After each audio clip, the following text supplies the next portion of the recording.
Hello again, Niner faithful. This is the Johnny Dell Football Academy podcast. Today is a Victory Monday, January 22nd, and today we'll be talking through the whys and hows of the divisional round weekend in the NFL.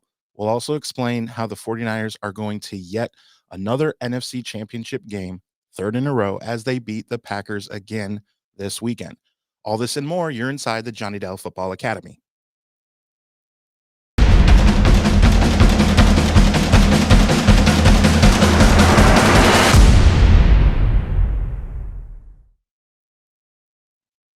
Welcome to the JFA podcast on the channel that's trying to answer the whys and hows of the game by talking through and dissecting game film and diving deeper to explain why the X's zig and the O's zag.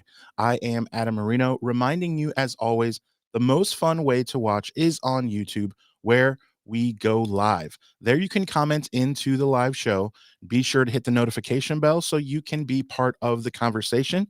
We always stream live on Facebook and Twitter as well. And the audio versions can always be found on Spotify, Apple, wherever you grab your podcasts. Now, if you are live with us in the chat, it's probably because you are subscribed and you've hit the notification bell. So when sharing with your friends, be sure to let them know. We also love to hear from you outside of our live show. So be sure to email us at jonnydelsfootballacademy@gmail.com. You can also check out the website at jfa49.com, as it is the most fun way to support the channel. Also, when you're in the chat live with us, the way that we boost the algorithm is to hit hashtag JD49. So thank you to those like Mikey Gutierrez, who has hit the hashtag JD49. Man, we are feeling, phew, is what I'm going to say. We're feeling, phew, right? Yeah, that was a game, man. I much would have preferred 48-7 blowout.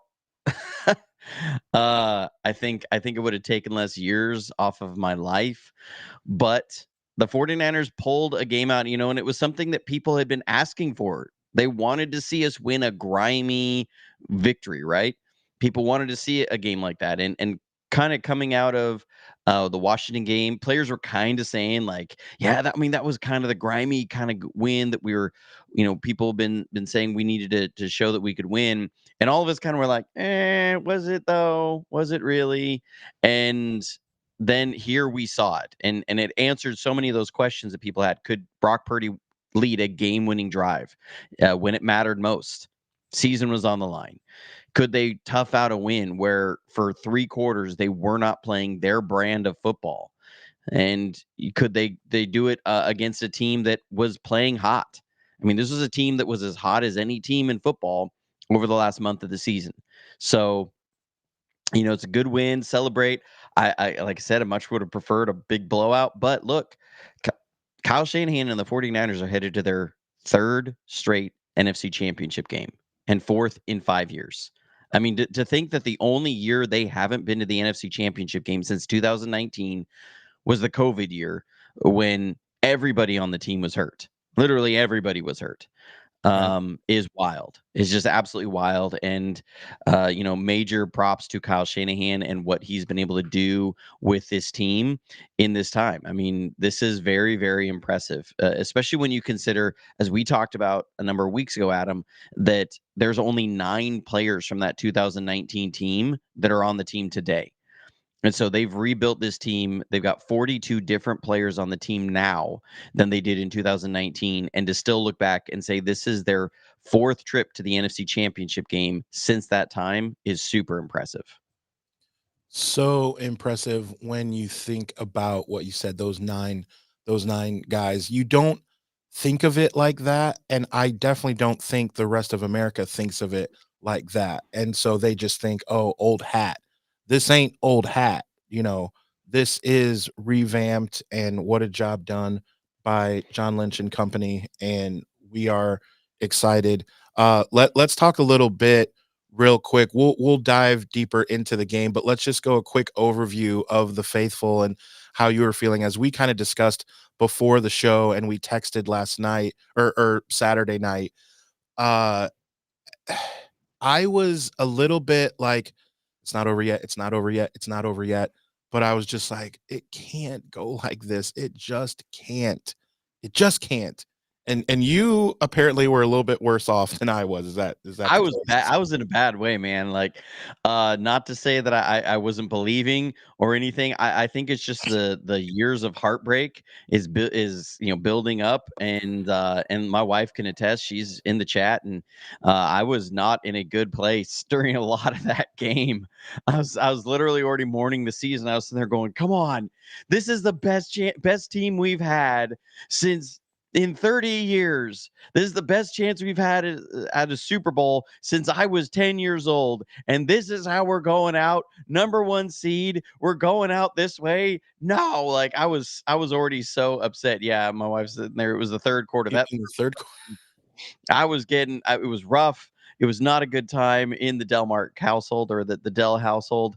And so yeah, it was like this is not the way we want it to go.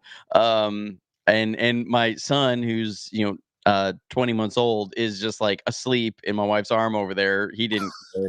He's just there. I didn't break the couch. That's what she said. At least I didn't break the couch. Got close. I smacked the side of it at least a good couple times. It was actually over Steve Wilks. It was when they scored at at the goal line, second touchdown in the third quarter, and then got the 2-point conversion. I was so mad at Steve Wilks because as we've talked about that you can whenever you see a team motion to a bunch formation at the goal line, you can be almost guaranteed it's going to be a score almost at this point, and that is really, really frustrating. I think I talked about that, I can't remember which game it was at this point. I remember the play that somebody had motioned into a bunch, and then they beat Isaiah Oliver on, like, a wheel route, near the goal line, and it was the same thing. I talked about in my review video that week how I wish that what Steve Wilkes would do was have a check built in to when teams motioned into that bunch formation, a check to either zone coverage, cover two, or banjo, something where you're going to be able to account better for and match up against these bunch stacks because the teams are going to run switch releases on you, and it makes it so hard on your defenders. And that's where I get frustrated with Wilkes is like, why are we allowing this to happen? And this has been going on for months now. That when teams get in here, they know you're going to be in man coverage. You love man coverage at the goal line, and they're going to be motion in late into these stacks, into these bunch formations, and they're going to get switch releases and run all these interference routes. You know it's coming. It's everybody's seeing it on tape. If I was an offensive coordinator coming against the 49ers, that would be like, you know, some teams call it gold zone. That's from the 10 yards in. That would be the very first plays I install because you know it's going to be there, and you know that that's going to be an opportunity. And so, yeah, that's where I was getting really frustrated with Steve Wilkes. So that was probably the lowest point in the game for me. Was that two Yeah. conversion? Yeah, for sure. What one thing I see the lone draftsman says wasn't thrilled with for why Logan Ryan was starting over Jair Brown. What did you think of that? So Kyle gave an explanation of that in the press conference. He said, and this is kind of Kyle, um, kind of making decisions based on some old wounds.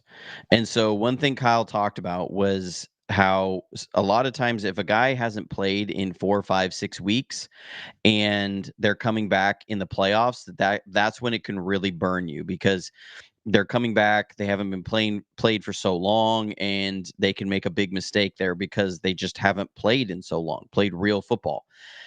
And then he said, on top of it, you have a rookie. That's a lot to put on a young guy, and he's not necessarily looking at this in that Jair Brown did anything to disqualify himself from the game. It was more that he's looked at just his history of rookie defensive players not having played in a while, coming back in a playoff game and costing you big, and because there's just a problem there. And so that was why he sat Jair Brown and Logan Ryan got the start. Now, going into this next week, that may change. The biggest run that the Packers had on the day came when Aaron Jones just completely juked Logan Ryan out of his socks on a run, and they got that, like 60-yard run. I'll tell you, who might get should be defensive player of the game outside of Dre Greenlaw is Mooney Ward, because one, he had the big pass breakup on their opening drive that kept him to 3 points instead of 7, and Yeah. then he was the guy who ran down Aaron Jones from behind on that play and kept him from getting a touchdown there. And they Also missed had the a field big goal on breakup that too, drive. and also had a later breakup in the end zone, remember? Yeah. Yeah. So, I mean, look, Mooney Ward, that dude, I mean, he has as much credit for this win as anybody. That guy alone kept at least 11 points off the board. At Yeah. least, or excuse me, 7 points off the board. Maybe when you start looking at probably 10 or 11, like dude kept a lot of points off the board. And without him playing the way he did, this game goes a lot different. It's sometimes those unsung hero guys, when they didn't make the big splash play, but they made a great play. Right, right. That really makes you remember, like, wow, we needed that. And No Border Sports says Demo had 3 straight plays where he was a monster. I was thinking of those two in the run game, and man, he came up big a couple times as well.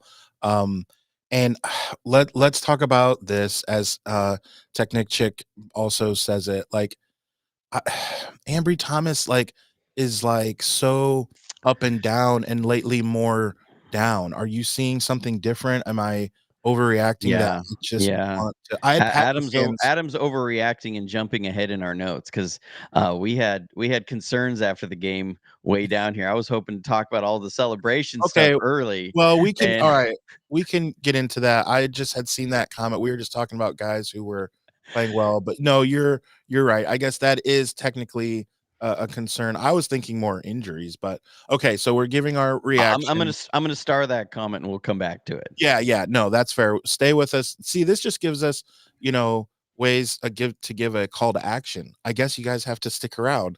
Not that you guys usually leave. We go an hour strong and you guys are with us. So, which a reminder, be sure to like and subscribe and hit the notification bell when you're sharing with friends.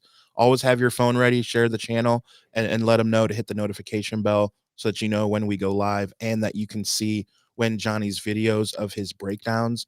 One of the last videos I know had upward near over 30,000 views. So that's awesome. So one thing that I wanted to point out was regarding Brock Purdy. They there was all these memes going around of we want to see Brock Purdy play from behind and lead his team to win. He does. No, not that way. Like, Right. oh, well, that wasn't good enough. Well, what do you mean? Like, he Uh, ran that great run. He had the pass to Juwan Jennings. Like, what do you want from the guy? It's in his second year, his first full year. Well, it's people having this impossible goal like that they want somebody to hit. It just it's really weird. I don't understand exactly what people are looking for here, because it's like people want to see, well, we want to see him play from behind, and when it's not a perfect game, but then it's not a perfect game and he plays from behind, and they say, well, no, he was garbage most of the game, and you go, okay, what are you looking for here? Because this doesn't make a whole lot of sense. It's like you want a quarterback that's out there throwing darts for 4 quarters and his receivers are dropping the ball or something, and or his offensive line isn't giving any protection. What are you looking for? Are you looking that he's making all these big splash plays and somebody else is letting him down most of the game? I mean, look, if he's playing really well for 3 quarters, the 49ers don't need a game-winning drive, and that's true for most of football, period. When you look at how Joe Montana played through a Super Bowl 23, and I'm going to talk about that here in a minute, and I get it. Look, I'm not comparing Brock Purdy to Joe Montana. I'm putting things in context. And that is, we had this conversation with Jesse Zapolo, because I remember Jesse was talking about the 94 year and then the 95 season the year after, and he mentioned, he goes, yeah, and remember we went in and we played this game, and Steve threw a high pass, and Jerry went up, had to leave his feet to go get it, and he got dunked on his head, and so he was out for the next week. And I said, so not everything back in that era was 100% perfect execution, and you didn't do everything 100% great all the time. And he laughed and he said, yeah, definitely not. We had a lot of moments where we did not do things 100% in the way it was, but we always found a way to be great at the end of the day. And I think that's what we have when we look back on a guy like Joe Montana, who's got 4 Super Bowl wins for the 49ers, is that we act like Joe was great the entire game, every game. And you actually go, no, no, no, no, no, no, no. Like, Joe was actually, that was the kind of thing about Joe, is that he could be really not great, not even good for 3.5 quarters. And then it turned into the last 5 minutes of the game and Joe was unstoppable. Like, so why are we sitting here saying that Brock Purdy, when he plays a game that was literally like a Hallmark Joe Montana game, is suddenly it's garbage. We can't trust him. This is going to be terrible. I don't understand. But hey, look, people keep talking until, and if he rolls up 4 Super Bowls for us, hey, great. But look, like, think about the NFC Championship game before the catch. Joe threw 3 picks. He threw 3 picks in that game. How many times are those interceptions shown in the history of football? You'd have a hard time finding them, Googling it. But you can find the catch really, really easily. Probably the most shown clip in football, because it didn't matter what happened before in the game, how bad he played. He made the play in crunch time. I looked it up and just watched the drive from Super Bowl 23 earlier this morning, because I wanted to see these things in perspective. And because people are like, oh, he's just threw checkdowns the whole time. Joe Montana had 7 passes completed on the drive before the throw to John Taylor in the end zone. 5 of those went for 5 yards or less. He had 2 throws to Roger Craig that were at 3 and 2 yards. So I don't want to hear that this happens. Nobody's going back to Joe's drive in Super Bowl 23 and saying, oh, he just threw checkdowns the whole time. Oh, Joe, no, that's known as one of the most legendary moments in sports ever. Yeah. Nobody cares how deep he was throwing the ball. Nobody cares that the offense had only scored 13 points and Joe was only completing 60% of his passes before that drive. Nobody It's never brought cares. up. It's never brought up at all. Nobody cares. What they care is that he won in the biggest moment in sports. Yeah. And so I don't care that Brock Purdy did not look great during most of that game. When it mattered most, he did exactly what you need from your quarterback. You did exactly what he needed. But it's really weird to me coming out of this game how the narrative and all the love is about Jordan Love and how great he played. Guess what? There was only one quarterback on that field against with 49ers Packers that didn't turn the ball over. And guess what? He came out of that game with a win. People want to say we need game changers, man. We need game changers at a quarterback, not a game manager. Well, guess what? The game manager won the game because he didn't turn the ball over. Yeah. The other guy did.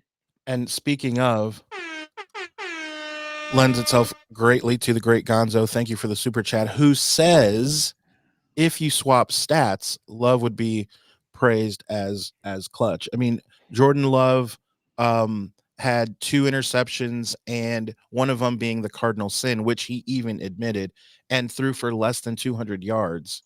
Imagine if Brock Purdy did that. Good, so great point. And then also we have the Loans Draftsman who says not all of Joe Montana's playoff wins were pretty.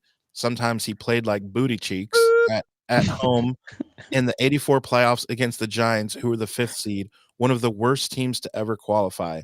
The 49ers were the 15-1 seed.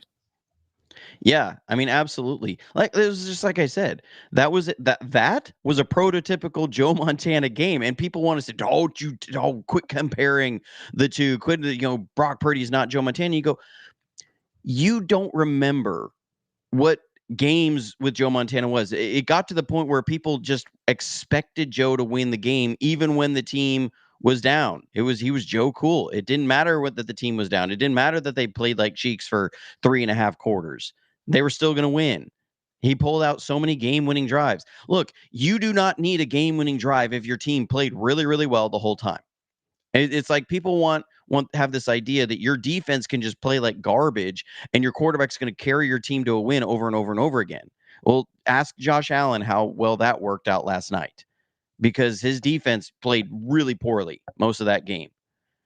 And they let the Chiefs run all over them. That doesn't work out real well. The Chiefs have been one of the best defenses in the league the last 6 weeks. They just have. They're actually kind of scaring me with how well their defense is playing. And they're the ones advancing in the playoffs. The Bills are not. Right. And so like I don't care about these arguments about that. Look, we need to see this, we need to see that. No, you don't. No. At the end of the day, when the point of all of this is to win. I don't care about style points in winning a Super Bowl. Would I love the 89 Super Bowl 55-10? Absolutely. Yeah. But if we also win 20-13 or 20-16 in a game-winning drive, sure, that'd be great too. I would prefer the 55-10. I would be a whole lot less stressed. Right. But look, at the end of the day, there's only 4 teams left playing right now in football. There are 28 teams that are already booking their flights to Aruba, and they're ready to go sit on a beach somewhere and wait for the Pro Bowl to come around for some of them. And then other ones are sitting there saying, well, I'm probably going to be looking for a new job next year. The Eagles have just fired their defensive coordinator. Look, we could be in this mode where it's, okay, what do we do from here? How do we rebuild? How do we reset? No, we're going to another conference championship game. We are one of 4 teams left. So, look, in the end, that's what really matters. Yeah. One more super chat to get to. David Yang says, Love, he threw all those interceptions and then loses. The media says he's got a bright future. But Brock plays a clean game and wins. He needs to prove himself more. Can't. Yeah, it's a double standard. It really is. And Because I where think, he's drafted, he was the last person this drafted. literally just comes from where he's drafted. Yeah. Amy Trask, that what she said last week, how there was 7 Oh, terrific man. quarterbacks in the playoffs and Brock Purdy. That literally comes from an executive who had a draft grade on these guys and is stuck to that. Because I'm sorry, let's be real. Are we going to say that Baker Mayfield, with his history in the league and what he showed last night, But look where he was that he drafted. is a terrific quarterback? No, he's not a terrific. That you put him against Brock Purdy and you say Baker's the terrific quarterback, Brock Purdy's just a good quarterback. I'm going to say no. What that is you, when you were with the Raiders, you had Baker Mayfield as a high first round draft status talent. A lot of people did. Almost the entire league did. That's fine. You're saying, you know what? It's just, it hasn't been the right situation. It hasn't been this. It hasn't been that. But yet Brock Purdy has a really good situation. You say, well, the situation makes him. I'm so tired of this. It really is draft status. You have so many people who do not want to admit they were wrong, that they let a guy, and look, the same thing happened to Brady for years and years and years. Right. And I was one of them. I sat there and I was like, he's getting carried by the greatest defensive coach in football history, and he's got a great defense, he's got a great running game, and then you turn around and after a career, he's got 7 Super Bowl wins, and you go, well, maybe he was pretty good the whole time. And I love what Jordan Elliott had put out on Twitter. I think this was yesterday or the day before, and I'm going to share it here because it falls into this same sort of thing. And I shared it, and I had what I had from Joe, where he says here, when did it become normal to downplay good quarterback play on a game-winning drive? Remember Tom Brady's game-winning drive in Super Bowl 34? Brady's average depth of target was roughly 3.8 yards on that drive. Only 1 of 5 pass attempts traveled more than 5 yards upfield. 3 out of the 5 passes were checkdowns to running backs. Nobody cares that Tom Brady was throwing checkdowns in the game-winning drive to win their first Super Bowl as the Patriots and create what was the Patriots dynasty. Nobody cares. Nobody's sitting here putting an asterisk next to Tom's name in which is what will end up in the Hall of Fame that says that Adam Vinatieri was his kicker. Nobody's doing that. You gotta I be mean, but extreme hater. Vinatieri hit what, a 48-yarder versus the Raiders on the Tech Roll game to Yeah, get them to the playoffs, or was a 41-yarder, something like that, in horrible snow yeah, conditions it was to terrible. even get them to the Super Bowl, and then hit a 48-yard game winner on that drive to win the Super Bowl. I mean, come on. At some point here, you have to say this is the product of a social media world that just it's going to nitpick everything that's there. And like I said, I went through Joe Montana's The Drive this morning. His average depth of target was 6.4 yards on that drive, and included 2 runs on that play or on that drive by Roger Craig, one of which was for a first down on 3rd and 2. If Craig doesn't convert that first down running the ball, we're talking that game is different, you know? So most of those was Joe drop back, dump it off to Roger Craig. I think Roger Craig had three catches on that drive that were short catches. It was literally dump offs to running backs. It was like a Texas route one, a check down, another one, and a check down, another one. I mean, what is the problem here? I don't see the problem.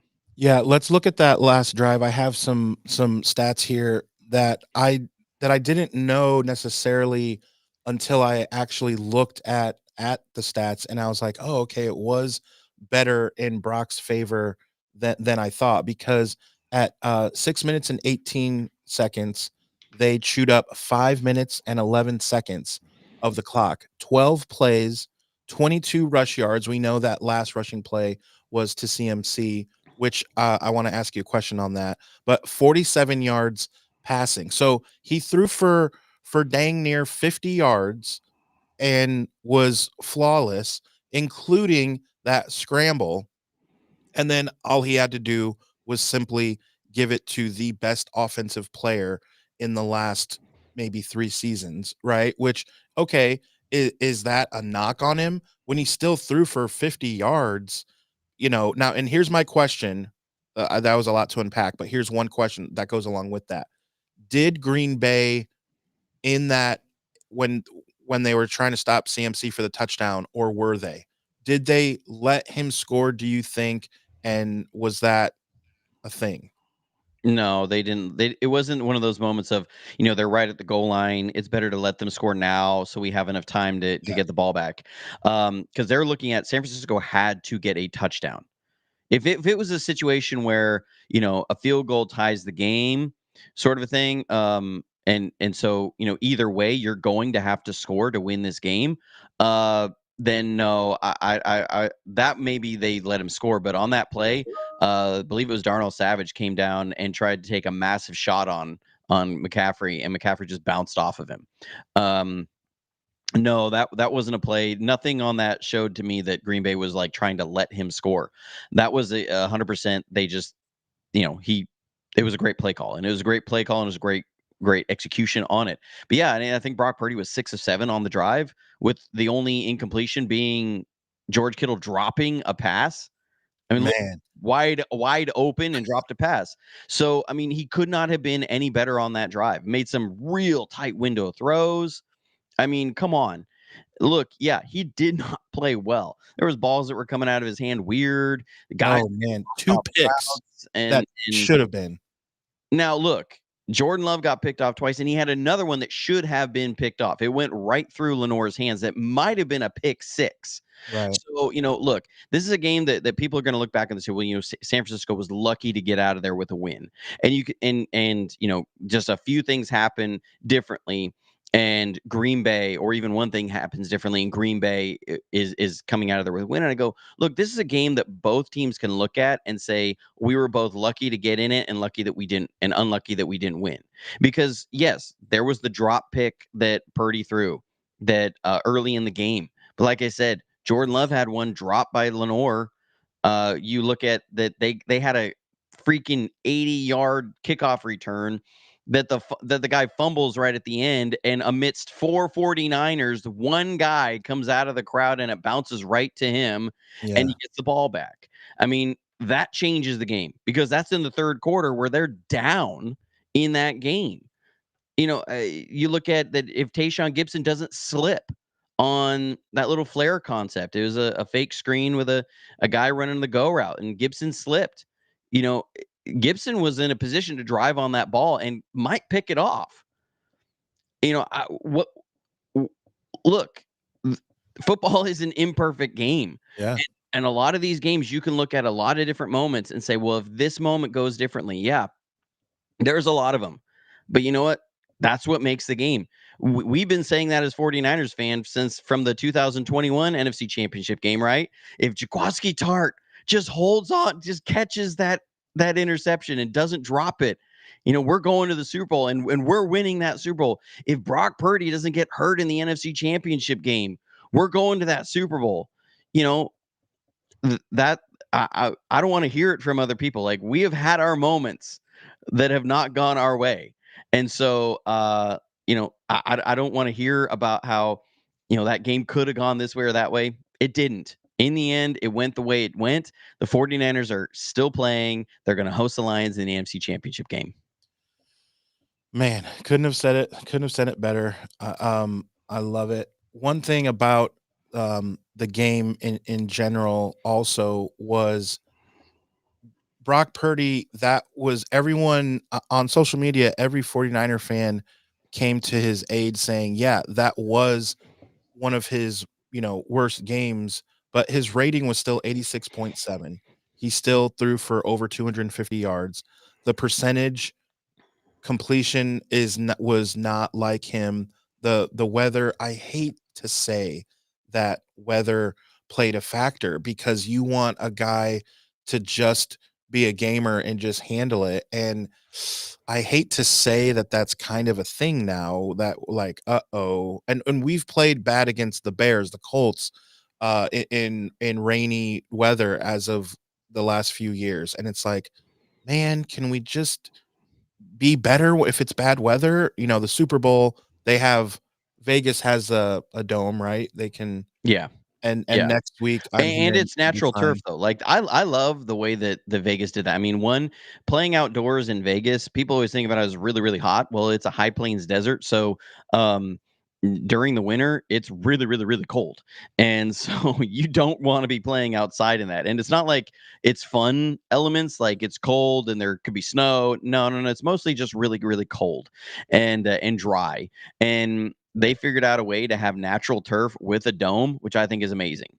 Um, I think every team with a dome or that's looking at a dome really needs to start thinking about that stuff because we know the health benefits for players of playing on grass. And Yeah. so, I love it there because we're not looking at like most of the time on turf, the team that's, maybe the higher powered offense is going to have the advantage. So, I'd say with the way that the Chiefs play ball, I think they have an advantage on turf, or the way that Lamar is on as quarterback. I think that gives him an advantage on turf. I like the idea of it being on grass. Get rid of the turf. We all saw what the MetLife Stadium turf did to our guys. So I'm glad of what they did, and I think that's great. That they can play in a dome and it doesn't affect that. And it's right now the forecast for next weekend or next Sunday night is like 68 degrees and sunny. So no rain games for us there. To me, I think Kyle Shanahan said he's not real big on having guys practice with a wet football or anything, because then it just creates sloppy practice and everything, and there's not really a benefit to him. I think he needs to rethink that a little bit. I think so. Have Brock Purdy, because look, Tom Brady, not early in his career, but as he went along, started realizing he needed to play with a glove when it was snowy, when it was rainy, and so you saw Tom playing with a glove a lot of times. I think Brock Purdy needs to, we saw him do that the first drive and it looked like that was uncomfortable with him or something. Look, get the guy some practice reps with a wet football and a glove. Like, something needs to get a little better here. I was pretty confident coming in just because of his performance against Seattle in a rainy day last year. But now we've seen a couple rain games this year where it was not great. Now, again, that's not a concern for the rest of the season, no matter what at this point. Right. But going forward to next year, let's maybe change that a little bit. Yeah, we want him for the next 10 years at least to, be our guy. So, I mean, I think we're 100% sold on Brock Purdy. So let's get it right. Speaking of getting it right, I thought it was funny that as we were comparing last week in the roster, um, that we glazed over special teams and kind of just like ho hum. And wouldn't you know it, if you really dissect now, what I love about field goals is like shoulda, coulda, woulda, momentum. What if this happened? I don't want to say just, oh, literally because of that happened that it changed the game, but special teams played a factor. And Special teams was a huge factor in this game. I mean, God, you hate special teams being a big factor in a game because it's like it's the one part of the matchup that people always just kind of take for granted. But so often in the playoffs, a moment will come down to a special teams play because I mean, special teams gave up 7 points essentially on an 80-yard yeah, kickoff return. yeah, They surrendered 3 points on a blocked field goal. You right, let them block a right, field right. goal. But on the other side, Green Bay's special teams, they miss a 41-yarder. I mean, look, and then on our side, Jake Moody, who I was never more nervous about two kicks in my life Right. than those kicks. I'm sitting there going, when we picked off Jordan Love and only got 14 yards, and it's coming, and you're bringing Moody out, and you're down 7 points. I'm sitting there going, oh Lord, I was sure we lost at that point. Like I was like, Moody's gonna freaking miss the kick. We're done. This is it. Dunzo. Write the season off right now. And then he made the kick, and I was like, oh, all right. All Oh, right, way to go. And then they're coming down. I'm like, well, they're going to kick a field goal. They're going to make it a 7-point game. We're going to have to score twice in 6 minutes. This ain't happening. And their kicker misses the kick, which was unbelievable. amazing to me because it's felt like for like the last 12, 13 years, every time a kicker had a chance to seal the game against San Francisco or win a game, that the kicker was always 100%. It just felt like that. We've never, that for the last 12 years, had just not won a game when an opposing team's kicker botched a kick. And it finally happened. And, people were worried about both teams were worried about their kickers going in this game, both rookie kickers, and we ended up with a better one. So, look, and I've never been more nervous about an extra point kick than the last one that Jake Moody, Right. slammed through. I was like, because I'm sitting there, you're just like, oh, if he misses this, all they got to do is kick a field goal and they win. All they Right. got to do, and yeah, it was it was something. Lisa with the super It chat. was something. It says someone fund my trip and I'll go sneak in and turn on the sprinklers. Yeah, she's gonna get in there, mess with all the guys out there. Yeah. We'll look at a GoFundMe for you, Lisa. That was definitely wild. And Try and raise your bail money. that is breaking news right there. Dre Greenlaw just went down. He just finally downed. He just finally nailed it. Just now. What are we doing? I mean, did you see Did you see his the post game Yeah, presser with him? yeah. And it And was like Fred they asked him, Warner. why didn't you go down? And he Well, was like, he wasn't even like clueless about it. He was as straightforward as he was. Like he was as in your face about it. He goes, I was gonna get pick six, man. yeah. Fred had talked to me about it, or we talked earlier in the week that he told me I need to get a pick six, so I was gonna get a pick six. Yeah. Like, Like, dude, what? he wasn't even sorry about it. He was like, look, I need to get a pick six. I was gonna get it, man. Like, The one and I think George Kittle said he heard even the guys in the press box yelling for Dre Greenlaw to get down at the end of that game. Longest 7 seconds. Like, I was trying to run around the house celebrating quietly, because my son was asleep and literally like 20 feet away. I'm just like, I'm freaking out. And then I turn around and he's still up. I thought the game was over. I'm waiting for the offense to come on the field. And I was like, what are you doing? I've been celebrating for 4 seconds and you're still up. Like, what are you doing here? Get down. Do not fumble that ball. Like, what was stop it? Um Stop that. and and so then he finally went down and I was like, "Oh, thank you." Like, we didn't need to score there. Yeah. We can kneel the ball out. Just fall down. Um, you know, Oh, yeah, Dre and Dre just is like, "No remorse. I was gonna get pick six." yeah, just nothing. Like, Like, what in the world? Dre, don't mess with us like that. We just need to get down. I was so I was so like hyped up after that. Like I said, my son was sleeping in his crib not very far away. My daughters, we'd put them to bed. Uh I had to put my shoes on and go run around the yard outside because I was so hyped up. And it was only 14 degrees that night. Like here, we still have this cold front here in Alabama. So I threw my shoes on, ran outside, was running around the yard. I'm pretty sure all my neighbors thought I woo! was ridiculous and losing my mind. Um, but yeah, like I just had to get that energy out somehow. I do not remember a game, maybe the Green Bay Packers game from 2021, um, where Jimmy had the game to or the drive to go down, and Robbie hit the field goal right there at the end. Um, but I think that one felt like, yeah, at least from the moment that we tied the game up, that game felt like like you felt like we had a really good chance because the defense was playing so well in that game.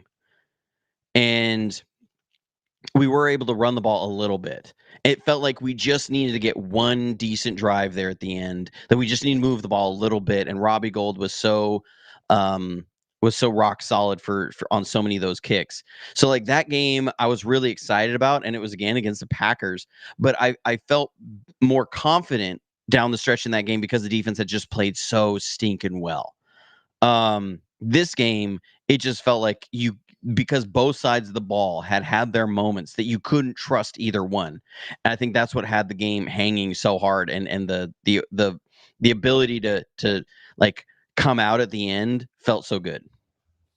So, speaking of coming out at the end, just a lot of things kind of jump out. We touched on this earlier. Just concerns now that we had the just about 3 weeks off.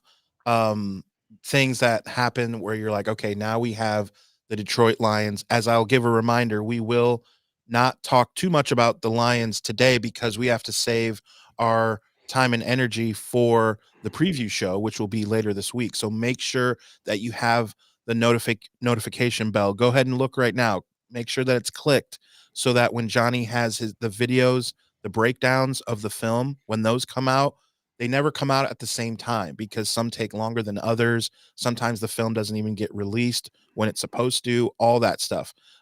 So you want to be notified when he drops those videos, and you want to be notified when we are going live again this week to talk Detroit. But as we look ahead a little bit, what concerned me was maybe not for these next two games, but it was a little crazy that we're at home and we're slipping all over the place. Like that was just so frustrating. And then Ambry Thomas.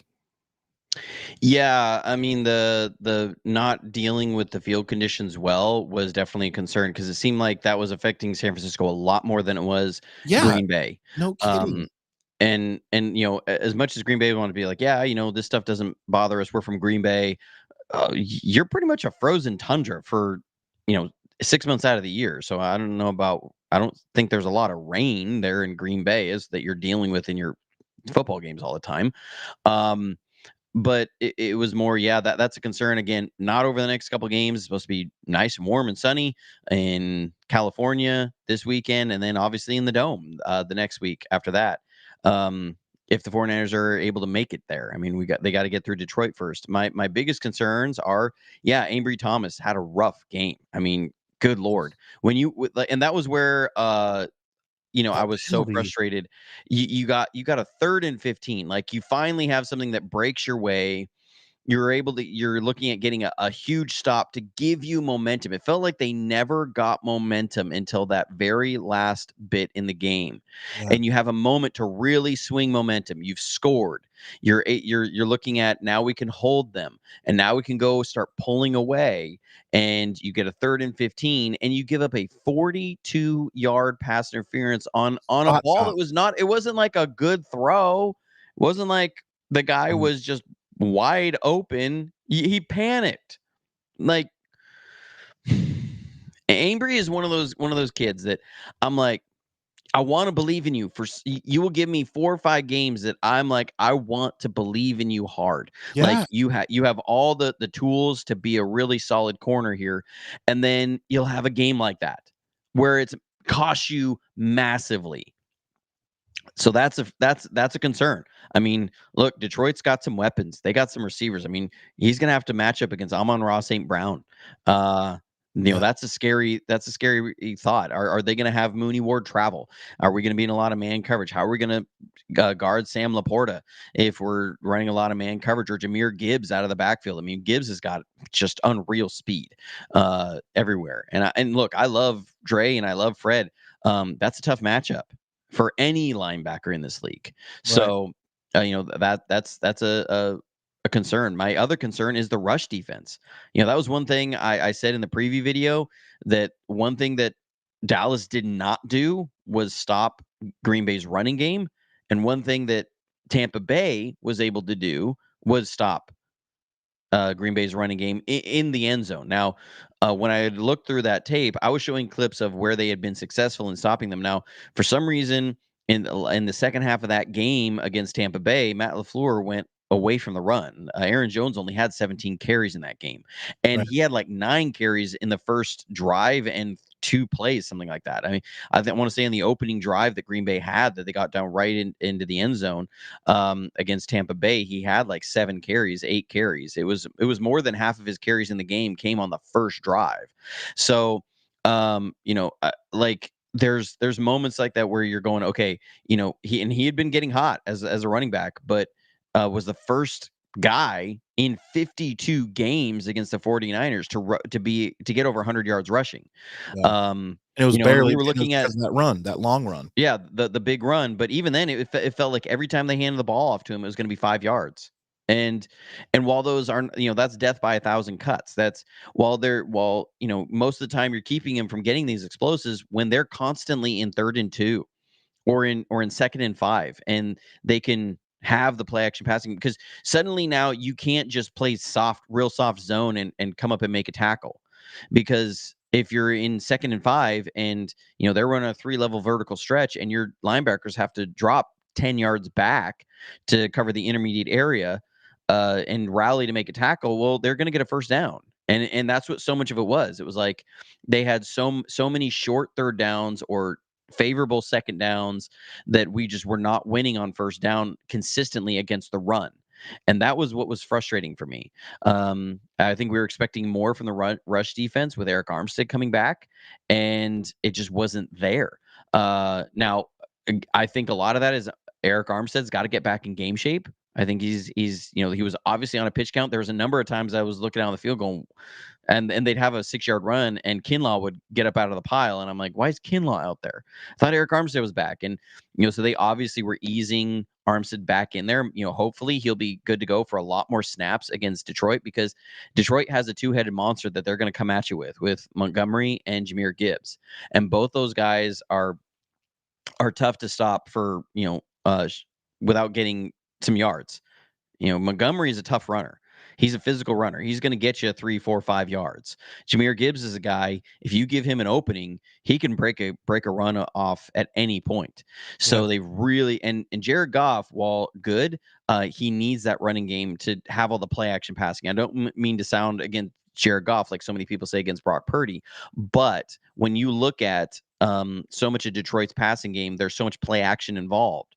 So one thing we've seen from Jared Goff just over the years is that if he's asked to just drop back 20 times in a game, he's going to give you a ball. It's just going to happen. He almost did it against the Rams. He's going to make a mistake. That's just been his history. That if you ask him to drop back and not have the play action passing game and just drop back and pass, he'll make some plays, but that's an area that's of concern for me is can we shore up that rush defense with what Green Bay did? Now, Green Bay was coming in as hot as anybody in the running game. So, let's give credit to Green Bay. They have a really good offensive line, but Detroit's got a real good offensive line too. I'm interested. I downloaded a bunch of tape from Detroit. I'm starting to dive into it a little bit, but I can't speak Good. too much on a lot of things schematically yet, just Yeah. because I haven't watched enough film on them yet. But yeah, I've started to watch the film a little bit on the Lions and see what they are. And we're going to get into more of Detroit on our other show this week. So again, make sure that you hit your notification bell so that you know when that's going to happen. One concern that I wanted to ask you about is and I'll preface this by saying this, you may have done this for many people besides me. I was not as big of a Kyle Shanahan supporter until I learned so much about the whys and hows of how he does things. And I am complete, you have completely sold it for me. And what's funny is you buy a Dodge Stratus and what do you see out there driving on the road, right? And because I see from Sam Acho to Bringing up the Stratus, man, that's amazing. well, that was from Will Ferrell on Saturday Night Live. I drive a Dodge Stratus. Let me know in the chat if you remember that. I remember that bit. Yeah, at the family dinner, they're arguing. The daughter's Yeah, getting he's like, really you do not talk to me that disrespected. way. You didn't talk to me. I drive a Dodge Stratus. And you're like, what? Like, put hashtag Will for Will Ferrell. Hashtag Will if you guys remember watching that on Saturday Night Live. So okay, I prefaced that by saying now I don't remember. Okay, what was no about Kyle Shanahan from Sam Acho to like all these guys now that I just happen to be noticing that they are all praising Kyle Shanahan. But here's what I will ask. I just felt like he we talk about abandoning the run by the Packers, and I just feel like we got a little pass happy when we were down, and I was just wishing that we would hand it off more. I don't know. Am I wrong for a little bit being down on Kyle there, or you understand way more than I do? What did you think though when you were watching in real time? So one thing I have to do is whenever I feel like this coming out of a game, which I did feel like we did not run the ball well enough. And one thing I said in my preview video on the Packers after watching all the tape was that there were opportunities to run the ball. I mean, on the season they were like the 28th ranked rush defense. Now McCaffrey still had over 100 yards. So he got some yards, but a lot of those came on one big run. It was like 39 yards on one big touchdown run. And I specifically felt like running between the tackles was going to be more open against him. Now, with that being said, Green Bay does have some really big bodied guys inside. We look at Slayton and Kenny Clark, and historically, we have not handled their interior defensive line really well. Just looking at the last 4 or 5 years, and I get it. Some of these guys were not on their team, but the body types and the types of players that they draft for their 3-4 defense, we have struggled against that. They draft real big body guys now, and I felt like the opportunities were there if we spread them out and try and run between the tackles. And it was like when we did that, we had the big runs. The two biggest runs of the day, McCaffrey's 39-yard run was an interior run. And then his last touchdown run was an interior run. I'm not sure why that wasn't more in the game plan. Now, I do feel like, and again, I've got to watch the tape and be able to know exactly what was going on. And I said this, if people caught when I went on Ryan Hensley's show and I dual streamed it here.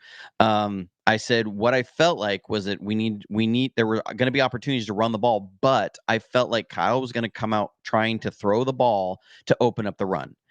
I really just the sense I got from watching tape and knowing how Kyle tends to attack stuff when teams present certain looks was that that I was really expecting us to come out and have a very pass heavy opening drive and opening script. And that's pretty much what you saw. Was that's what they did. So I was not surprised that that happened. I think that caught everybody off guard. Now, what ends up what ends up getting you with that is when you're not able to convert some of those plays that you should be converting. And so it throws everything off, and it starts throwing off your scheduling, and it starts throwing off what you were trying to do to open things up. So you're trying to hit certain plays against certain looks so that you will break them out of what they do and make them start adjusting. And it was like we could never really get that going consistently. One thing Kyle Shanahan is so good at is that once you start having to adjust to him, he's got you. And he's got you in a vice, and it's going to get tighter and tighter as it goes. Now, the caveat to that is, and look, people will say, well, Kyle Shanahan shouldn't have an offense that's like that. Well, you go look, most offensive coordinators are this way. I mean, you look around playoff weekend, most of these teams, 24 points is doing pretty well. What, the Bills scored 24 points last night and the Chiefs scored 27. I mean, so Kyle Shanahan's the the guy that's getting all the criticism for scoring only 24 points. Um, Look, and I'm not saying the offense did great and they scored all these points, but they still hit some plays. And you have so many that it's like, look, if the receiver doesn't get bumped off the route here, we're able to convert this third down, and now you're able to get the run game going. Because we've talked about this for years with the 49ers offense, that people would always downplay Jimmy G for all of those third down conversions that he would get, and he throw short of the sticks, and he's carried by this running game. And one thing I always said is, look, understand that the running game would not be what it is if Jimmy wasn't converting a lot of those third downs. And that's what we needed to do in this game. And the conditions and everything that's going on is really throwing all that off, and you're not getting those third down conversions. And so that running game is just not able to take off. You need a lot of opportunities for the right looks against a team when you have the 49ers run game. And so, when you're not converting those third downs, yeah, our offense really starts looking disjointed because the offense is not in rhythm. The run game's not really getting the looks and the opportunities that they're trying for. They're trying to get those opportunities through the pass game to open it up, and you're not converting those. Like, it's just it's the whole offense is just not running the way it's really meant to run, but they were still able to come out with a win. I mean, so that's a good thing in there. And that's what good defenses do to offenses.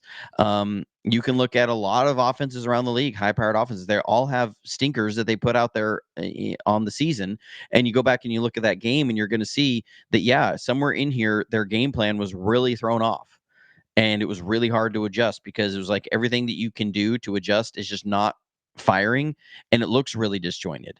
That's the nature of when you're struggling in a game. I mean, you're struggling for a reason. Yeah. Against the Lions, I'm excited to have our other show later this week and really talk through some of that and get your input on what you see regarding what the Lions do, what they don't do well, that type of thing. Just even taking a look at their season, geez, from the first game was so exciting for them as a whole America, well, even everywhere really, was watching that first game against the Chiefs, right? Opening game of the whole season. Thursday night football was pretty cool.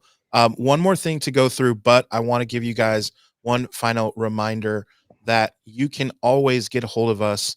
The best way first to support the channel is to like and share with your family and friends that are the Niner faithful. Be sure to show them the channel that and hit the notification bell on your phone. And then the second best way is the website. So Jay, what is the why did I was gonna say JFA 49. JFA49.com. Yeah, that's what I was gonna say, and then I felt wrong. JFA49.com. And there it is there. Is the website. That's the second best way to support the channel. As one of the big things that, and I know Johnny doesn't like talking about it a ton because it is weird being trying to advocate for yourself, but we all know what he means to the faithful.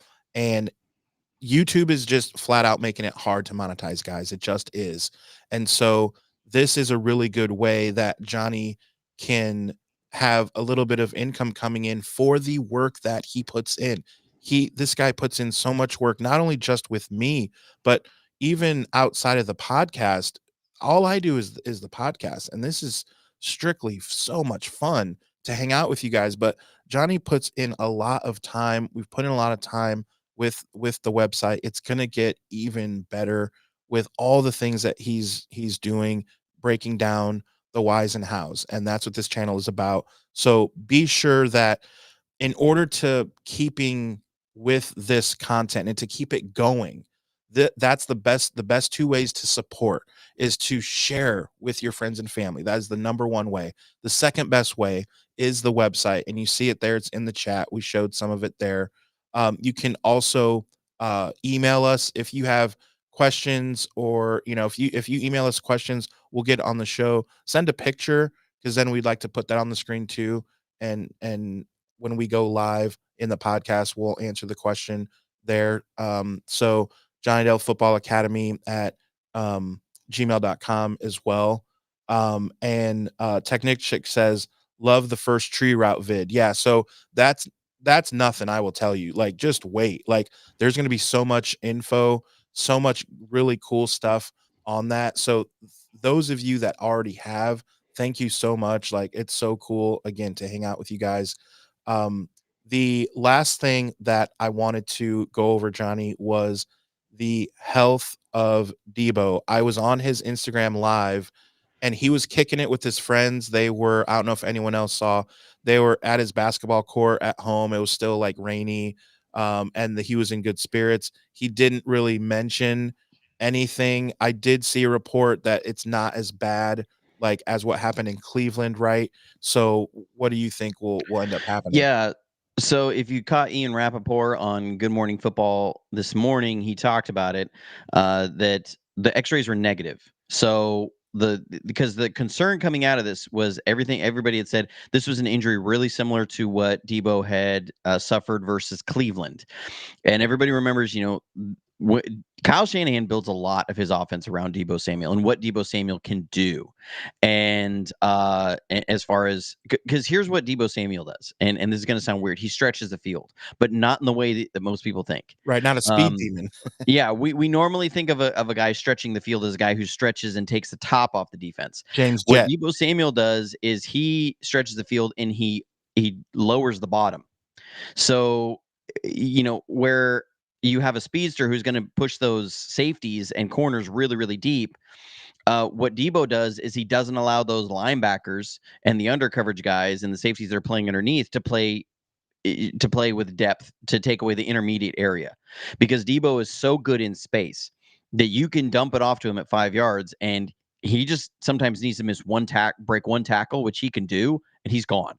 Or he's going to be hitting those tunnel screens or those end arounds. So he puts so much stress on a defense as far as what he can do with the ball in his hands in space that he's going to stretch that out. And so if you notice, whenever Deebo's in the game, that intermediate area is an area that we can really feast on, because you're now suddenly you can run a clearing route. They have to cover it, but now they can't get depth too much because you have Deebo Samuel or you have Christian McCaffrey who are going to be underneath that you have to keep an eye on.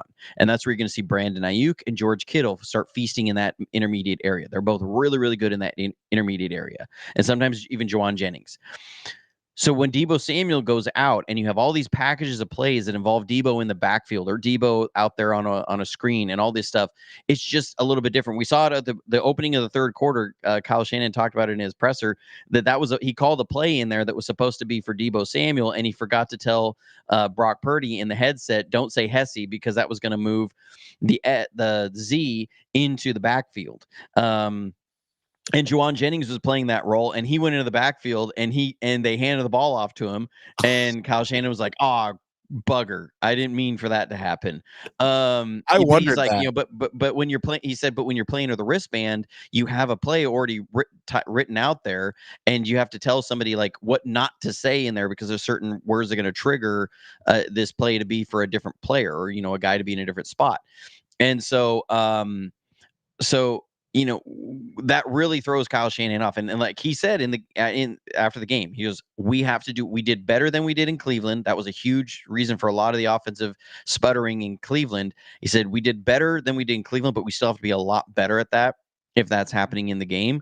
But what Deebo Samuel had as far as an injury in Cleveland was a hairline fracture in his shoulder. The x-rays are negative, so he did not have a fracture. They're not 100%. They're not saying exactly what the injury is. I don't know if Kyle Shanahan even fully knows what it is right now. He's going to have a presser later today. Hopefully we'll get a little bit more clarity. Yeah. Adam Schefter was reporting that it's probably 50-50. I will say with this being the conference championship game, it's probably more like 75-25. I would be real surprised if Deebo's not doing everything he can, if nothing else, to at least be on the field, because it's almost like it reminds you of when Mike Shanahan had Terrell Davis and he was in the Super Bowl, and Terrell Davis was suddenly started coming down with a massive migraine in the middle of that game, where Terrell Davis said he could barely see, like he was almost blind because the migraine had gotten so bad, and it was just like it was squeezing his vision so bad he could hardly see. That Mike turned to him and asked him how he's doing. He says, I can't hardly move. I can't see. My head's so bad right now, that he'd taken some medication for it, but it hadn't taken effect yet. And Mike said, look, I just need you out there as a decoy. So just run out there and stand in a certain spot and just take 5 steps straight forward, and that's all I need from you. And he ran out on the field, and he was saying that John Elway was having to like position him on the field so that he knew where it was, having to tell him where to stand because he couldn't see. And so sometimes I'm like, that's all we need from Deebo maybe in this game. Right. Is we just need his presence on the field, because he can stand in a spot, and the opposing defense has to account for him.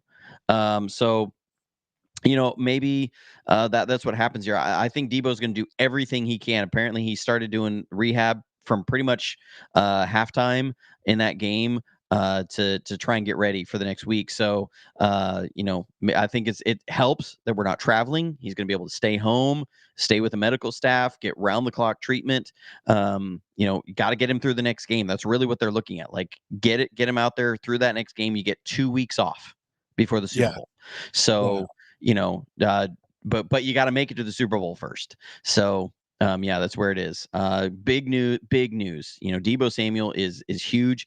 I don't love him running clearing routes. We definitely know he doesn't take the top off the defense running clearing routes with how he tends to run them. But he does spread that defense out as far as makes them respect everything short. Yeah. No question. We just need Debo out there. So, Debo, we need you. And we need Lisa because she does so much for us. So thank you for the super chat, Lisa. Maybe teach Greenlaw some ball security and have him do a Debo run. He had like 9 missed tackles. We love Dre. The good comes with the bad.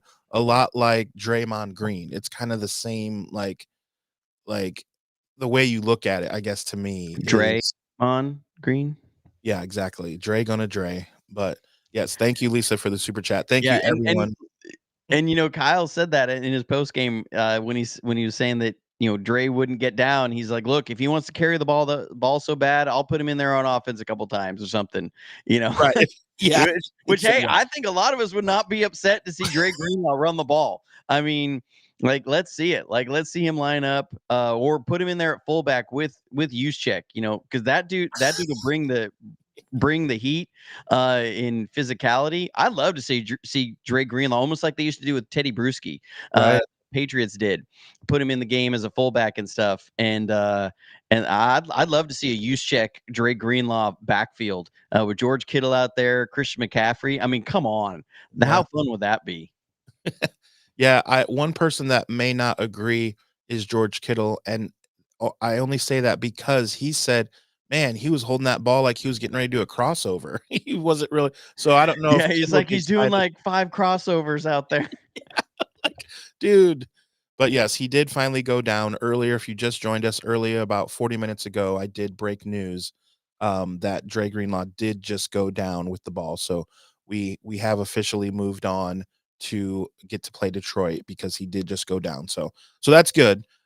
So again, remember to like and share, hit the notification bell if you are watching on YouTube, which is the best way because that has all of Johnny's breakdowns. You can check out previous podcasts.